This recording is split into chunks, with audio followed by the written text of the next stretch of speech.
Pull up a chair and buckle up. It's the Original Strength Podcast. Right. Hey guys, welcome to this edition of the Original Strength Podcast. It's been a small minute since we've had a new podcast, but here we are in the spirit of keeping things regular. Actually, been a little bit hectic over the last few weeks. We had a 3-day pressing reset and pro reset weekend in my hometown of Fuquay, Verena. One of my really good friends, Mr. Dan John himself, attended this workshop. And it was a lot of fun. I got to perform an original strength screen and assessment on Mr. Dan John. And I've got to tell you, if you are in the health and fitness industry or if you're just in the helping people feel better and move better industry, maybe you're a physical therapist or a doctor, if you don't know how to use the original strength screen and assessment, I recommend you come to one of our workshops. It's one of the most powerful tools to help somebody realize that they're not stuck in their body. And that they can heal at the speed of their own nervous system. Anyway, that was a lot of fun. It was a great workshop. I know this is the time of the podcast where I normally present some amazing nutritional discovery or find that I truly enjoy. So I've got one for you. You're probably going to think it's kind of lame though. I've fallen in love with Greek yogurt, non-sugar added Greek yogurt. High protein Greek yogurt, because protein, you need to eat what you are. If you are muscle, eat muscle, or protein, eat protein. If you are protein, eat protein. Anyway, I really like plain Greek yogurt, but the problem is the brands that I'm finding that I like, I'm put like in quotes if you're watching this, they're fat free. They don't have the fat in them, and I would rather it be more in its regular form of dairy with the fat in it. I think that the fat's very beneficial, and it may fill me up longer and hold me over longer. So in an effort to combat that, I've tried a few things. I have added butter to my Greek yogurt, and that's okay. It's not bad. I like the salted butter, but I'll give it an okay. It's not like something you would write. I've been adding sour cream to my plain Greek yogurt. Whole fat, I guess all of it's whole fat sour cream. Is there another kind? Maybe there is, I don't know. It's probably worthless though if it's not the whole fat sour cream. Anyway, I've been adding sour cream to my plain Greek yogurt, and I like it. I actually like it. And the sour cream is really not that sour. It's almost more sweet flavored. But if sour cream's not your thing, like I said, you may not really be excited about that hack. And if you like Greek yogurt, maybe you don't like plain Greek yogurt, or you are smart enough to buy the Greek yogurt that has fat in it. I have since discovered that they actually do make that too. But the grass-fed Greek yogurt that I have found is fat-free. So I've been adding grass-fed sour cream. The sour cream itself didn't eat the grass, but the cow that made the sour cream, or the dairy, the milk that they made the sour cream from, it ate the grass. Anyway, that's my very lame nutritional discovery and find for you this week. But if you try it, I don't think you'll be disappointed, especially if you like fat-free Greek yogurt that you think should have fat in it. All right, enough of that. Let's get into the question and answers of the day.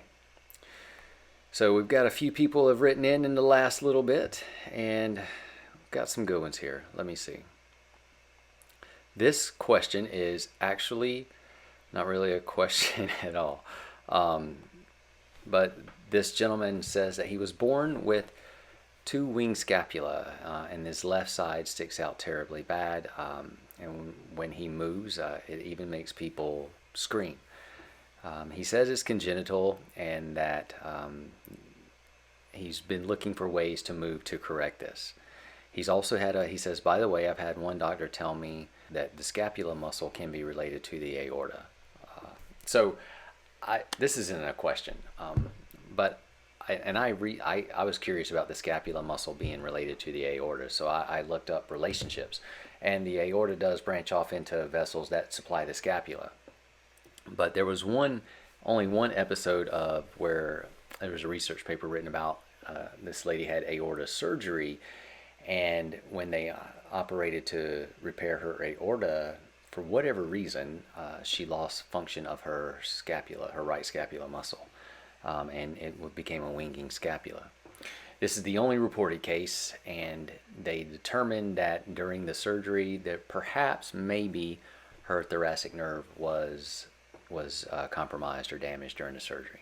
Only reported case out there. Everything else I've found said that the aorta does, branch off into blood vessels that supply the scapula, but nothing that would say that anything was wrong with your scapula because you had an aorta problem or anything. So then there's that. All right. Now the other thing is that this gentleman mentioned that he has been seeing a doctor. So my first piece of advice would be, go, if it bothers you, definitely go see your trusted medical professional. But my second piece of advice would be, not that you didn't ask for it, but you did right, and I think you were sharing with me, so I'm just going to share back with you that no matter what your doctor says, your body, you're not stuck. So you may have a winging scapula, but your body's designed to heal, and it is designed to grow, and your function can improve. So I would do exactly what you're doing, my friend. Keep looking for ways to move, and keep searching, and don't give up, especially if it bothers you. Your body is made to be strong and repair itself and heal. And if you do have a winging scapula, I do think that can be strengthened and improved, if not corrected. So keep doing what you're doing. I do think that the exercise you wrote in on is one that is very well worth trying, and lots of people have written in saying that has really helped their scapula. So I encourage you to keep up what you're doing, and keep at it. And if you do find improvement, please write back and let me know. All right. So the next question is, this was written in from Kandaliso in Japan. He says, how do you differentiate the inner or outer core, the inner core from the outer core, and if the inner core is working? He's heard a lot of buzz about the inner core, and he thought it was just a buzzword, but now he's starting to reconsider, and he was wondering if there was any truth to there being an inner core. So yes, there is an inner core, and in my definition of the inner core is the muscles that help stabilize the spine. So I would call the inner core your diaphragm, your pelvic floor, your transverse abdominis, and your multifidi. How do I differentiate if it's working or not from the outer core, or the difference between the two? The outer core would be like your rectus abdominis, your six-pack, your obliques, your QL, kind of. Anyway, you have an inner and an outer. The way I would differentiate whether or not your inner core is working is if you're breathing properly. Chances are, if you're breathing properly, then your diaphragm is dancing and coordinating well with your pelvic floor and your TVA and your multifidi. They're protecting your spine. And if you're breathing properly, you should be reflexively strong and stable from the center out. So, and if you are breathing properly, you should be able to produce a lot of force and power, and be fluid and graceful. So that would be how I would look at, is the person's inner core really on and working and doing what it's supposed to, or is it not?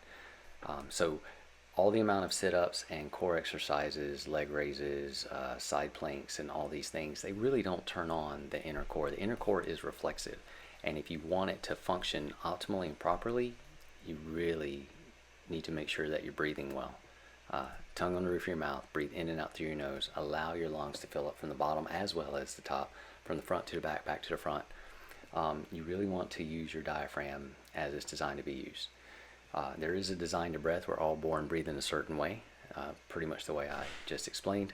And if we breathe that way, chances are our inner core unit is going to be very much on, reflexively stable, sharp, and ready to go. And you're going to be much more resilient and durable. All right, that is it. That's the Q&A for this week. Projects I'm working on, guys, I am rewriting Pressing Reset Original Strength Reloaded. It's a revision or just a total rewrite, I'm not really sure. If you've never read Pressing Reset Original Strength Reloaded, man, you are missing out. That is how to press reset on your body, and that's everything. But if you haven't read that, maybe you want to wait, because this version is going to be way way slightly better. So anyway, I've been working on that feverishly, and it's a lot of fun.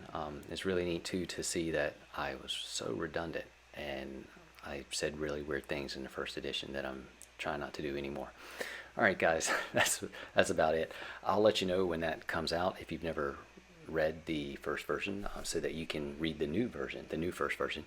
And if you have read the first version and you would like to compare and contrast whether or not I do talk less redundantly now than I did then I'll let you know when that's out as well. All right, guys, thanks so much for listening. Hope you have a great week. I am Tim with Original Strength, and this is the Original Strength Podcast. Thanks for listening, everyone. If you found this helpful, educational, or useful, please share it with a friend. Now get outside and play.